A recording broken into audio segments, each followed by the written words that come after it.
ہندوستانیوں کو بابری مسجد سے جیسے جذباتی تعلق ہے، ایمانی تعلق ہے، اس سے کہیں 100 گنا زیادہ فلسطینیوں کو بیت المقدس کے مسجد اقصی سے تعلق ہے۔ اور بیت المقدس صرف فلسطینیوں کا نہیں ہے، مسجد اقصی صرف فلسطینیوں کی نہیں ہے، بیت المقدس دنیا کے ہر مسلمانوں کا شہر ہے۔ مسجد اقصی دنیا کے تمام مسلمانوں کا شہر ہے۔ اللہ کے نبی صلی اللہ علیہ وسلم جب تک مکہ مکرمہ میں قیام فرما رہے، 13 سال مکے کی زندگی اللہ کے نبی بیت المقدس کی طرف رخ کر کے نماز پڑھتے تھے، اور مکہ مکرمہ سے مدینہ ہجرت کر کے آئے تو روایتوں میں لکھا ہے 16 مہینے تک، ایک روایت میں 17 مہینے تک اور ایک روایت میں 18 مہینے تک اللہ کے نبی صلی اللہ علیہ وسلم بیت المقدس کی طرف رخ کر کے نماز پڑھتے رہے۔ تو نبی کا نماز پڑھنا اور نبی کے ساتھ صحابہ بھی نماز پڑھتے رہے، تو تمام مسلمانوں کا سب سے پہلا قبلہ اسلام آنے کے بعد وہ مسجد اقصی ہے، ادھر رک کر کے اللہ کے نبی نماز پڑھتے تھے۔ اور جب مکہ مکرمہ، جب اللہ تبارک و تعالی کعبے پر اور مکہ کے مسجد حرام اور کعبے کے قبلہ ہونے کی آیتیں ابھی اتاری نہیں تھی، تب بھی اللہ کے نبی صلی اللہ علیہ وسلم کعبے کے سامنے ایسے کھڑے ہو کر نماز پڑھتے کہ سامنے کعبہ بھی ہو اور آگے اسی رخ پر بیت المقدس مسجد اقصی بھی ہو۔ ایسا اللہ کے نبی صلی اللہ علیہ وسلم مکے کی پوری زندگی مسجد اقصی کی طرف رخ کر کے نماز پڑھے، اور مدینے کے 17-18 مہینے اللہ کے نبی صلی اللہ علیہ وسلم مسجد اقصی کی طرف رخ کر کے نماز پڑھے ہیں۔ اور مسجد اقصی کے متعلق، بیت المقدس کے متعلق اللہ کے نبی نے فرمایا کہ دنیا کے فتنے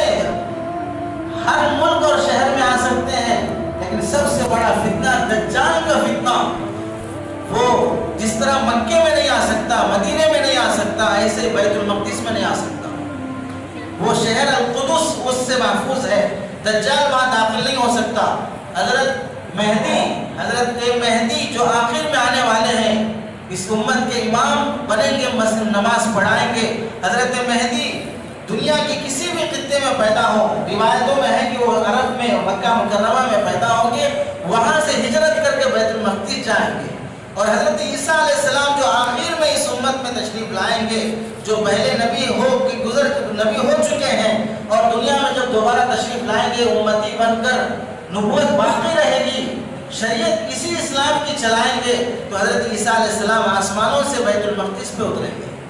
وہی مسجد اقصی پہ اتریں گے، ان کے شام کی دمشق کی جامع مسجد پہ اللہ تبارک و تعالی حضرت عیسیٰ علیہ السلام کو اتارے گا، اور اسی کے قریب دجال کا خاتمہ کریں گے۔ تو مسجد اقصی اور بیت المقدس یہ مسلمانوں کا ایمانی رشتہ اس سے جڑا ہوا ہے،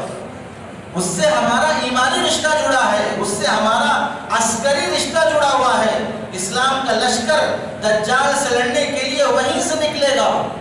اسلام کا لشکر دجال سے لڑنے کے لیے وہیں سے نکلے گا۔ یہ ساری اسلامی نسبتیں بیت المقدس اس شہر اور مسجد اقصی سے جڑی ہوئی ہیں۔